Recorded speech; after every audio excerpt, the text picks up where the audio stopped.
What if the very thing we often wish to eliminate from our lives, pain, is also what has the potential to save us? Imagine a world where suffering ceased to exist. No grief, no loss, no disappointment. Would humanity become more compassionate, or would we descend into chaos? We often question the goodness of God based on the existence of suffering. But what if we flipped that question? If there were no pain, would we still have the capacity for goodness? It's worth exploring why suffering exists and whether it serves a purpose in our lives rather than being merely an obstacle. Every generation comes up with reasons to challenge faith, pointing to suffering as proof that God cannot exist.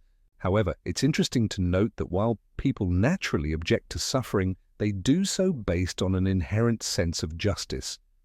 When we say something is unjust, we assume a standard of justice exists, which raises questions about the nature of our universe. If the universe is simply a random occurrence, what basis do we have to label anything as unjust? Pain serves as a moral judge, revealing that things are not as they should be. Our objections to suffering inherently rely on a moral framework that becomes challenging to explain without a belief in God. Lastly, we often mistakenly believe that the ultimate goal of life is comfort. This belief isn't rooted in logical reasoning but is absorbed through societal norms. What if, instead, the true purpose of life is transformation, growing through experiences, even the painful ones?